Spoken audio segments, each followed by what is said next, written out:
Hey, what is going on, guys? Look here, and today I'm bringing you guys a different kind of gameplay that I don't usually upload. Today I'm bringing you guys a Sabotage gameplay, and let me explain what is going on here. So, I started playing Black Ops again, as most of you already know. I retired from Modern Warfare 3, I guess you could say. So, I was playing, and I was just getting bored, and I'm like, what could I do to entertain myself?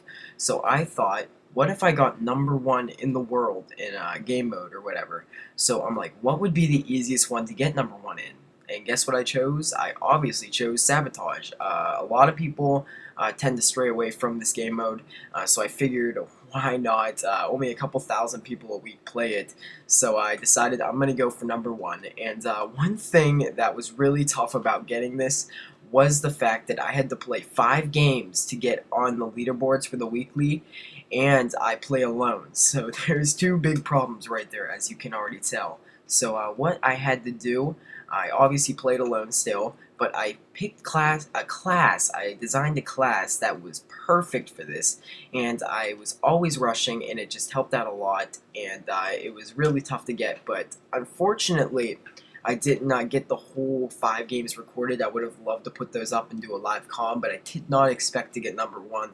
If you go on Xbox, by the way, I do play Xbox, so if you go to the weekly leaderboards for Sabotage on Xbox 360, you will see Sixalic at #1 at a score of 744 score per minute, and I kind of did a gay thing. Once I got on it, once I got on the leaderboards, I stopped playing Sabotage, so I didn't want to screw it up. I just wanted to say, hey, I am #1 at something. So it was pretty cool to get, and let me explain what I did to get this gameplay and #1 on the leaderboards. I'll talk about the class and what I did. Alright, so first of all, as you can see, I'm running certain kill streaks, and everything has a purpose in this class. Let me tell you, if you forget one thing, it could screw up your chances of getting high on the leaderboards for this. So what I did, first, I ran the MP5, and a lot of people tend to think this is a bad gun, but it really isn't. The MP5 is a great gun up close, and if you learn to hip fire with it, it's even better. But long range, obviously, hip firing might not do the trick, and let me tell you, the range is not the greatest thing, but this thing does have a great rate of fire, and it does kill the enemy really quickly, and I think it's one of the better guns you can use. I was using the AK-74U with rapid fire, but I really didn't like it that much. I thought the recoil was really bad, and I actually think the MP5's recoil is not nearly as bad as the AK-74U with rapid fire. So let's see what else I was using. So MP5K, I was running extended mags, no rapid fire, because I really don't need it.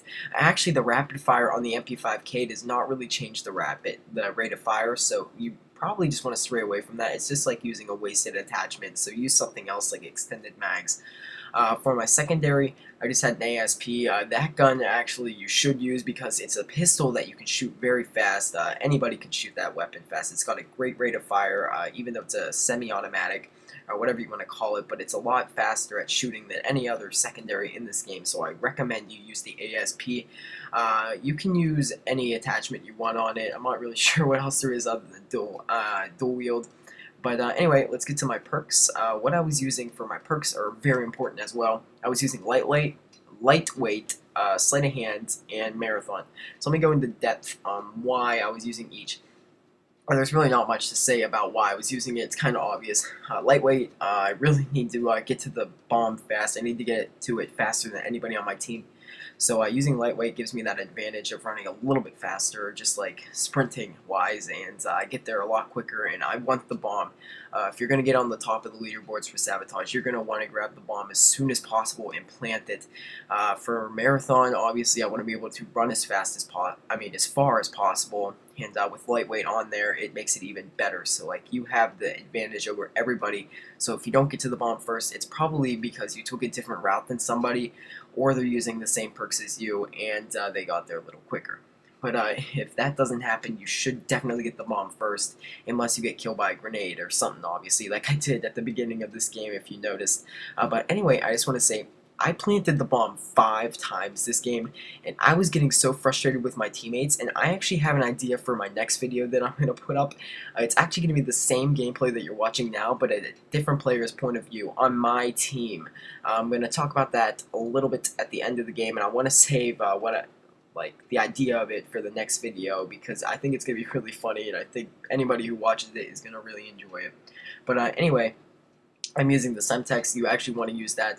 I'm not the Semtex. The C4. Sorry, the C4. You obviously get two tries with it. You get two C4s, and it does come in handy for me in various parts of the game, and I really recommend you try out the C4 because the Semtex doesn't go off as quickly as the C4 can, and if you're really rushing, you're going to want to throw that down as quickly as possible and get your kills, run in and plant the bomb. And let me tell you, you get 500 points to plant the bomb, and it's 100 points to kill. Do the math. For every 5 kills you get, you're getting the same as you would for just one plant that you can do in easily a couple like seconds into the game. So I highly recommend you just go for the bomb and rush plant it if you really want to get high in the leaderboards. But don't get me wrong, this is not the best scoring gameplay like for KD wise. I mean, for score I did pretty darn good. I was defusing, I was planting, I still got a lot of kills. I believe I got like 63 and I died like 14 times, so 63 and 14. I'm not exactly sure, we'll see at the end. But now off to the perks. The perks are not the perks, the kill streaks. They're very important as well, and I highly recommend you use the same kill streak setup as I was in this game. What I was using was the UAV, this counter UAV, and of course the napalm.